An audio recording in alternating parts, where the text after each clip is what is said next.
And how's business, Jack? Yeah, good. Actually, really good. I mean, we've obviously launched this new service. So that's picking up quite nicely, which is good. Like lots of good stuff happening behind the scenes, new site launching soon, which is going to drive more business in. So yeah, we're not actually too bad. Like the first lockdown really killed us. But it seems like people have kind of understood not to stop marketing and to continue pushing and that sort of stuff. So it's quite a good industry to be in now, I think, which is exciting. Definitely. But no, we're all good on our mate. We're all good. Cool. I suppose before we jump in, actually, I know you were on the podcast before, but hopefully there's lots of new people who probably don't know you. So if you would just tell a bit about who you are and what you do. Yeah, so I'm Jack. I am the founder and managing director of V21. We are a subscription-based video marketing agency that make videos for brands on the internet every month, and that's kind of the small sales pitch really there. Just attention-grabbing videos every month, and I make a lot of content myself on LinkedIn. So if you're not following me, go and check it out. And if you want any questions, just fire away.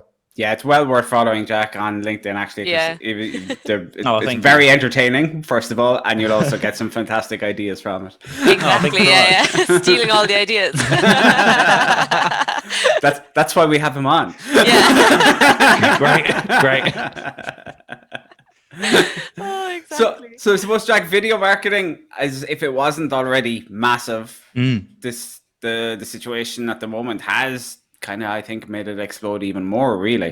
How have you found, I suppose, from two aspects, one from a business side of things, how things have changed, and then second, from an actual content creation side of things, how they've changed for you? Yeah, so I guess from a business perspective, I think that, like I said a moment ago, people haven't really stopped this time round. We are in now the second national lockdown in the UK, so a lot of essential businesses are still open. A lot of businesses have been closed. People are still on furlough, so it's still a bit of an iffy situation. And for us, it's more of whether clients feel comfortable and confident to film content. So we are allowed to go out, we're allowed to go in video, as long as we wear PPE and we've got masks and gloves on, we're fine. But it's totally down to the client's discretion. So we're not cancelling shoots. We have no reason to, because we're allowed to go out and we can do it safely. Totally down to client's discretion. Naturally, some clients are going to be a little bit iffy around, team of people turning up or, miking up and camera equipment, but we're trying to limit the size of the team to just one or two people. And it hasn't really stopped. It stopped maybe, the first 24 hours, we had a lot of calls from clients postponing and pausing things because naturally you would. But I think as time went on over the last week, people have actually gone, this probably wasn't the best decision. We'd like to continue. We'd like to do some more. But strangely enough, we've had more business in the last 6 months than we ever have. So I don't know what we've done differently, but people are kind of understanding that content's huge this year. They're not making enough of it. If they are, it's not very good. So they're kind of getting in touch and just finding out and asking questions, which is all I ask of people. Some people we're not right for, some people we are, and we try and choose the best that we can, really. And from a content perspective, I think that, naturally we're seeing the Zoom calls and sort of the more iPhone-y content. But I think that we are a lot more accepting of that at the moment because it's really all that people can do. Unless they hire a film crew or have professional equipment, they are limited to what is around them. That tends to be a webcam or a phone camera. And I think that we have just found that it doesn't really matter. And I'm kind of going against what I've always said here, that production is key. It is. But I think because people are more accepting of that, it's more the content that wins as opposed to how that's produced. For example, I know a lot of people on LinkedIn who make content on their phones. I can't remember this guy's name, but he posted a video, I think it was last week, went absolutely viral on LinkedIn. This is just filmed on a webcam, him having a bit of a laugh, something like 250,000 views. Ridiculous, absolutely blew up. And this guy hasn't got camera crews turning up. It's just very good content, clever strategy, clever scripting, clever creative brain. So I think there is more competition now, though. I think that as people have understood that content's really important, everybody's jumped on that. And every, Tom, Dick and Harry is now making content. 99% is not very good. 1% is quite good, So as a brand, it's very hard now to kind of stand out and look different if you're doing the classic Zoom calls and iPhone content. So we kick in when people are looking at kind of going past that point and going, right, we want to get more awareness. We want to stand out on the feed. Let's talk. That's kind of, yeah. And are you finding people are more inclined now to, at the current time, they'll send you their own content and you just do the editing? Or is that happening a lot more? Yeah. So I guess with the launch of the subscription, we've kind of done an editing package. So for us, it's a good amount of our work. I'd say 25-30% of our work comes from editing content. Clients will send that in and say, look, jazz this up, sprinkle a bit of glitter on top and add a bit of pizzazz into it. And that's what we do. It works fine. It really works for specific types of companies. Anything really e-com based or product based is very difficult because you have to have that level of production there. But for things like podcasts or stuff that you can film at home, again, people are a lot more accepting of that. Then it's absolutely fine, and we can make bad content look quite good. Brilliant. But yeah, it's definitely increasing. And do you give them direction before they start filming? Yeah, or, oh my God, yeah, absolutely. So the whole thing. I was like, the work you'd have to do. Guys, go and film whatever you want and send it over to us and we'll do it. Yeah, that works. I was like, jeez.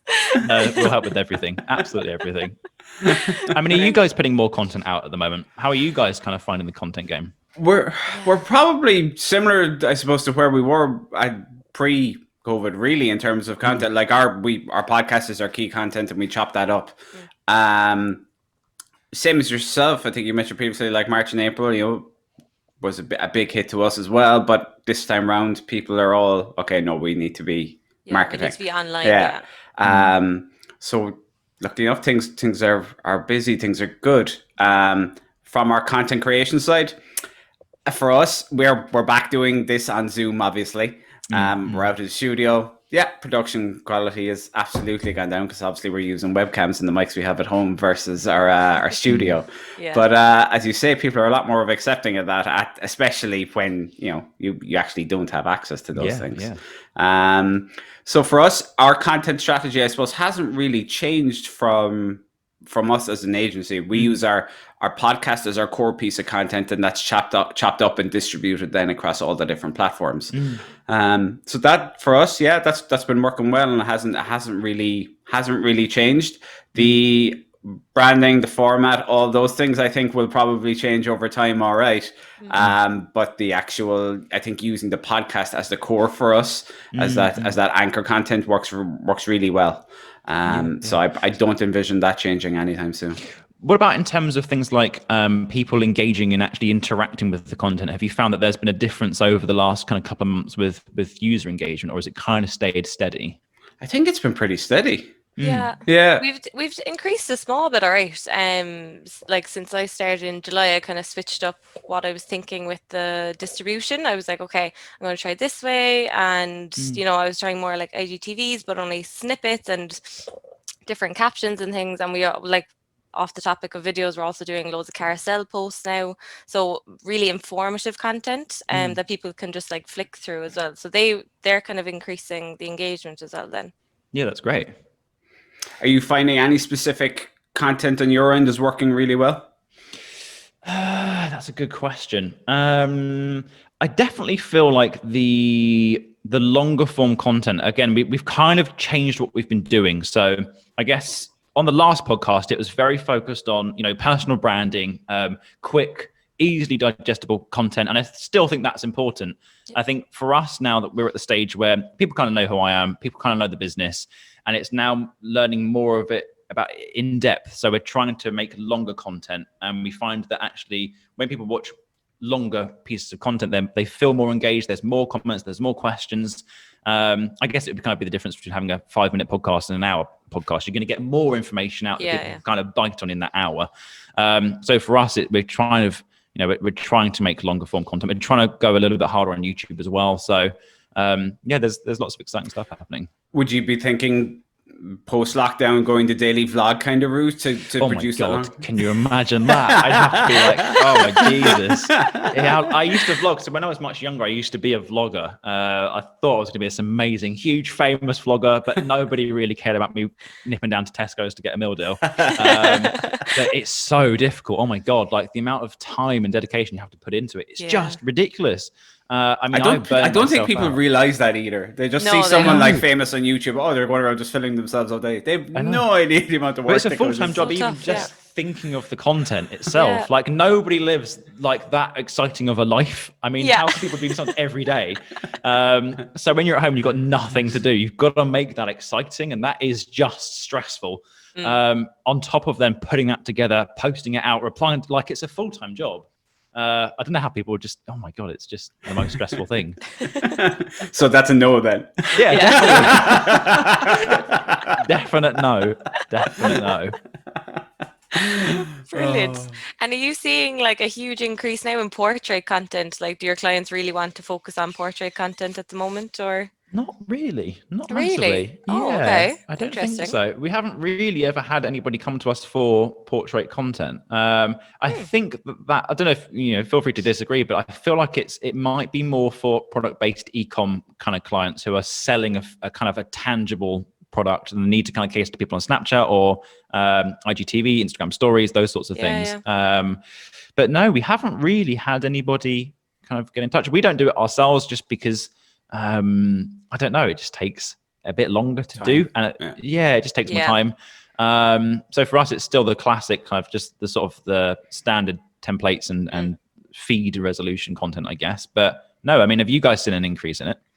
I mean, definitely, like from our side, we're seeing, Reels, TikTok, IGTVs, stories, they're all booming at the moment. So like one of our clients used to just go around with his phone, and it was great for IGTVs and Reels, and then they switched to a videographer who does it your way now. But then I was like, oh no, like IGTVs actually work better in portrait, and then I can chop them up and make Reels out of those videos. So I was like, it actually works better for them maybe with portrait content. So I think it depends on the client as well. Yeah, it does. And there has been talks to that client of potentially doing both. Which is really? Double the work. Yeah, that's good for you guys, but hey, right? But I think it depends on the platform as well. Like TikTok, I feel like it would look weird if it was very high production content. The beauty of TikTok as a platform is it can be so fast and it can be done on your phone. It's authentic, it's personal, it's raw. I feel like as soon as you add a professional camera team into the mix, people can kind of see past that, and they'll think, oh, maybe they're doing it for business, or they're trying to get something else out of it. That's true. But I don't know. We haven't really had that many people get involved. I mean, it's something that I've always wanted to really explore, but I think for now, we're going hard on the platforms that we know get us business and work for us in that sense, as opposed to maybe trying to build a following on TikTok or all that sort of stuff. But again, it depends on what your goals are as a business, really. Yeah. Are you actually finding that most of your customers would say a lot of them, I presume, are coming through LinkedIn to you? Yes, I'd say so. So I'd say we probably get half of our business through LinkedIn, probably the other sort of 30% through recommendation, and 20% through the site. So it's a bit of a mix. And do you find that those who come through LinkedIn are mostly interested in content for themselves around LinkedIn, or is there much more, or is there more of a B2C side of things to it? That's a good question. I think it's half and half. Okay. The beautiful thing with LinkedIn is that when people come through it, they want to work with us. So they're not looking at any other agency. They want to work with us no matter what. Obviously budget, but they're kind of sold on the fact that they want to work with V21. They've seen our content. They've seen the people behind the business. They know what we're like. They like us. They trust us. They feel that we're right for them. And they kind of just go, just do what you guys need to do. I think through the site, through ads, through recommendation, there's a lot more of a process there to kind of get clients interested, to kind of walk them through what they should be doing, give them all the details. So it's a little bit of a harder sell. But LinkedIn really has been, I mean, this business was born on LinkedIn, basically. Without it, I wouldn't have been where I am now. And it's continuing to grow. LinkedIn's still a huge part of our, lead generation, those sorts of things. But I think that as we're progressing, we're starting to look into other platforms. There is a limit to how much you can get from LinkedIn, especially with so many businesses and brands and content creators now putting content out on that platform. It's going to get saturated. We're already seeing things like a decline in organic reach and kind of engagement and that sort of stuff. So it is changing as a platform. And I have always said, even when we were on the last podcast, I think I mentioned it's never safe to stay in one place. And it's the trap that a lot of people fall into. And I think that I made the mistake of really going hard on LinkedIn, not really looking elsewhere. And then suddenly organic reach died. I was like, oh my God, what do we do? All of this audience is here. Nobody's looking. It's kind of like, damn it. Yeah. So a big eye opener for us for sure. But yeah, it's a great platform. Do you actually find your organic reach has gone way down on LinkedIn? Yes, massively, hugely, massively. Yeah, I think it's probably about 75% down, really. I mean, for our content organically, we were probably getting between sort of 10 to 15,000 views a video. We're probably getting 1,000 to 2,000 now. Okay. Engagement still kind of feels the same. So I don't know what LinkedIn have done. Don't take this from me. Take it with a pinch of salt. But maybe they've targeted it more towards the people that like your content and do actively engage, because the engagement's the same. Well, that's the natural way. I think that's what happened with Facebook as well. So I would imagine they're going to follow a similar route. But I think what we're seeing is there's a huge increase in paid ads as well. Like every sort of fourth or fifth post is now a sponsored ad. So I think they probably take and reach a way to make businesses think, cool, how can we get our business out there a bit more? Oh, LinkedIn ads are a little bit cheaper than they were. Let's have a look in that. Let's start investing in there. Yeah. So definitely. they're being quite clever with it. And I think also now, just because of lockdown, people aren't buying the recruiter package, which is basically what LinkedIn was all about. So I think it's a transition for their company as well. And I think you've just got to keep on top of the game with that, because it's a social media. It will change. How it is now in 12 months' time will be completely different. So you've got to be quite flexible with how you post, what you post, where you post. And like I said earlier, it's kind of opened my eyes to, other platforms and what else you can be doing in terms of content creation. And what's your clients' favorite platforms to be posting on?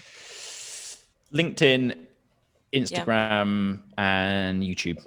So do you just make less than 1 minute videos for Instagram? No, so we'll bulk record content. So that's the beautiful thing about, I guess, how we've changed the business around. I don't want to turn this into a big sales pitch, but it's, it used to be all around making a single amazing piece of content, but just the way social's going, it's got to be bulk recorded, it's got to be scheduled, it's got to be consistent, and that's kind of what we're all about. So I think it's from a shoot we tend to get it's like 2 months worth of content or something crazy, and it depends on how frequently you post. That's going on the basis of maybe once or twice a week. So it's quite a cool little service. But consistency is still a huge thing for us. So we're trying to always battle the, bang for your buck in terms of budget, what you get back from that, but also making the content look good. Because, and again, we spoke about this last time. It's the battle of quality over quantity. You've got to make that content look good, but you've also got to post enough of it to actually get people to view it. And I don't think a lot of people have that balance yet. It's a testing game. We've had 3 years or so to test this out, and we kind of understood what works. It's now just having the time for us to do it for ourselves. But I mean, how much are you guys posting on every platform? What's your predominant platform? How much do you post on it? Well, on Instagram it would be once a day, nearly. And then LinkedIn, we post a lot on LinkedIn. Like we try to keep up with it. Facebook, not as much. I feel like sometimes maybe I forget about Facebook. I'm like, I better post on Facebook again. So maybe like once or twice. And then Twitter, I mean, I should be posting way more on Twitter, but I just genuinely don't have time. But we try to do at least once a day, but you should be posting, I'd say 3 to 4 times a day on Twitter at least. Yeah, okay. That's fair. And how much time does that take you guys to do? Well, see, we're all about repurposing content. So like you're in the business of kind of making loads of content in bulk, but we'll make this, like say this podcast now, one piece of content and then chop it up for all different places and just keep reusing things. Do you do a lot of kind of repurposing? Not massively. I have to say again, not massively. I find that once people have kind of seen, and this is the thing, this is why we're going away from LinkedIn, because LinkedIn's always been our hub for content. So we used to post the long form piece, the cut down pieces, the images, the copy of that. And I think for a viewer, it kind of got quite repetitive. They're seeing the same piece basically 6 times.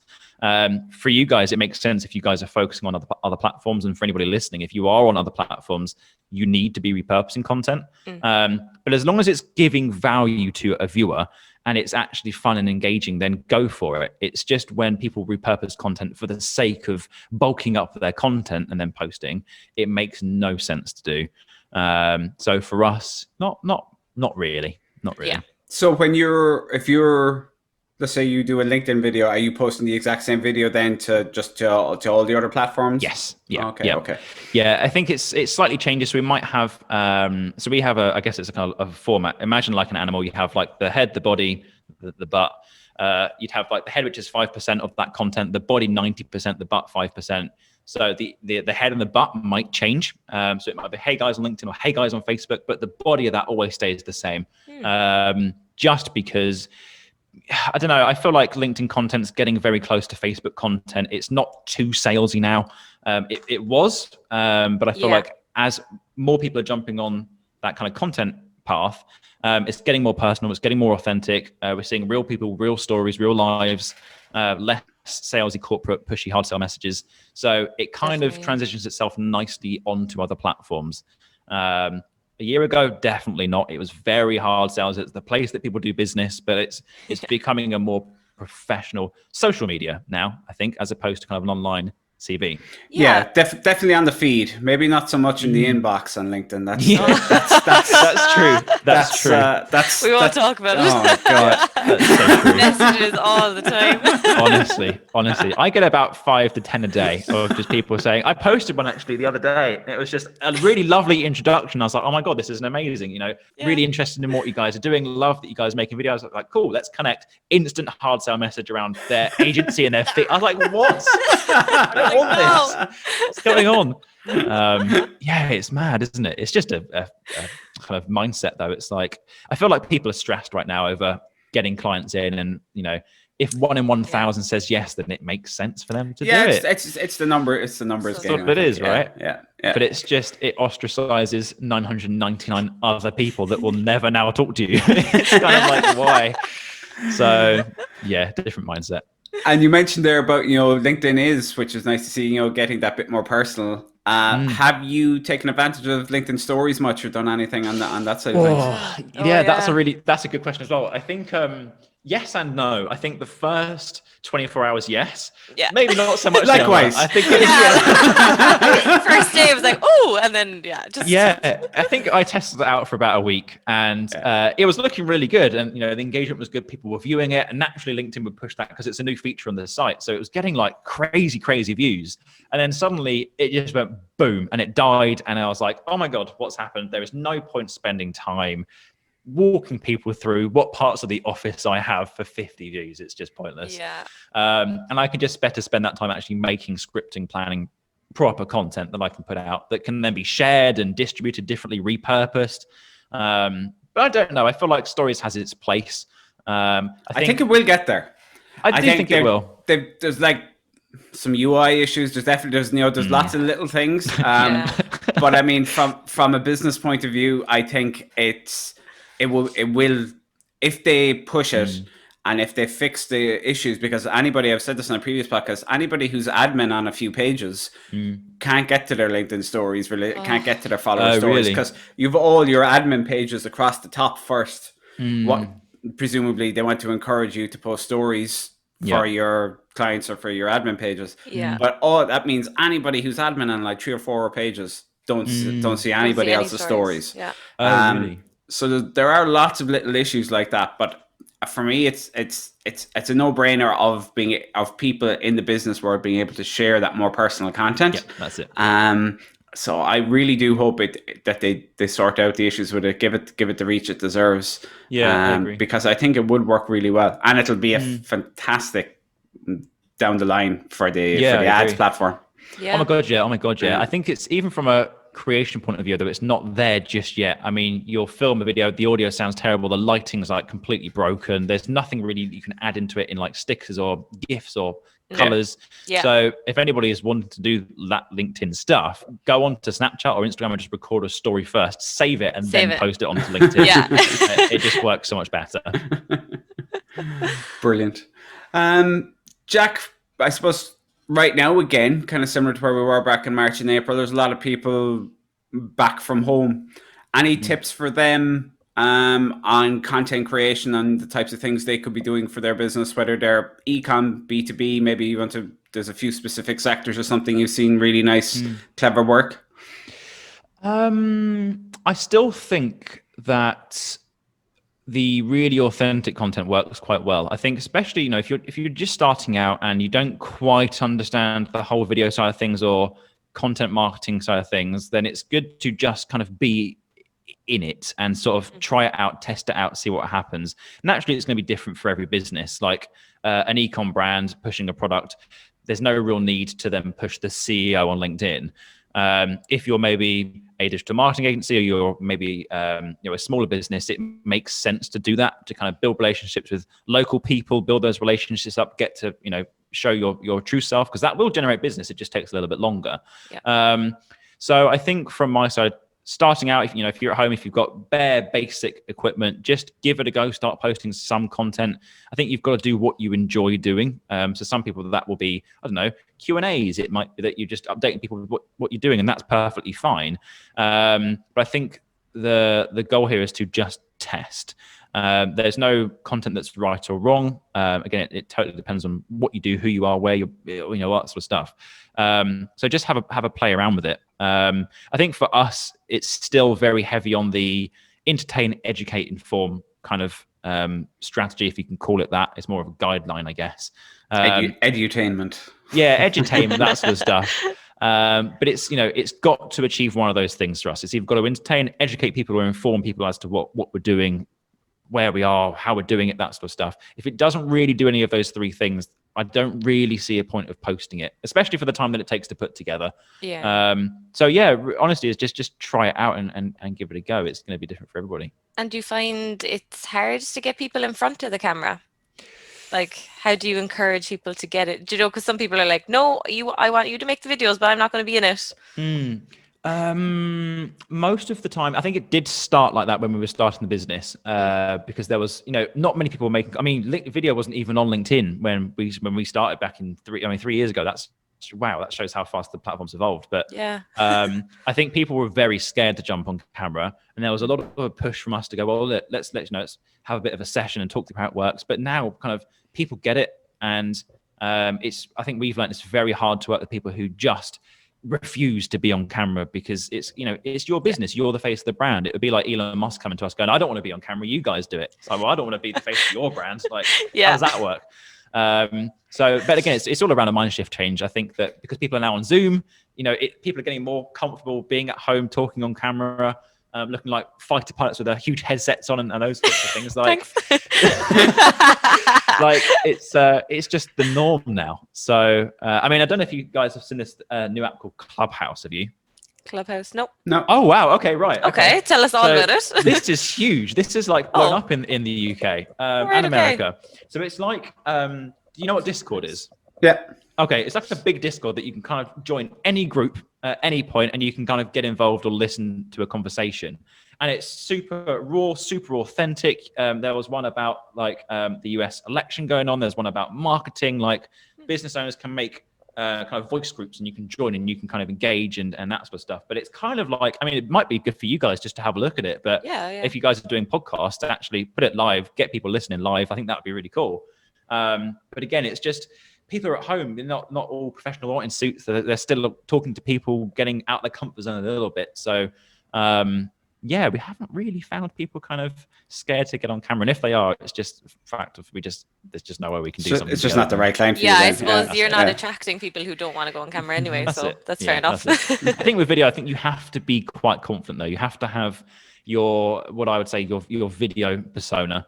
It's somebody who's a little bit more out their shell, a little bit more enthusiastic or passionate about what they're doing. Yeah. I am not camera Jack at home when I'm having dinner, or it's like here at night, right? So I think you definitely have to develop that character. It's like, I'd say it's like your when you go networking, like your network persona basically, but just on video. So yeah, people have definitely got more confident over the last year. Brilliant. Very good. Yeah. Jack, anybody listening wants to kind of find out a bit more about you? I'm guessing they should head to LinkedIn anyway, that's for sure. Yeah. I mean, regardless of me, guys, go on LinkedIn right now. But if you want to know more, www.v21.co.uk, LinkedIn, or hit us up on Facebook or Instagram or whatever. We're all over the place. So yeah, that would be great. Got any questions? Perfect. Yeah, we'll link all of that in the description. Anyway. Amazing. Yeah. Thanks, guys. Brilliant. Jack, thanks very much for joining us. Cheers, guys.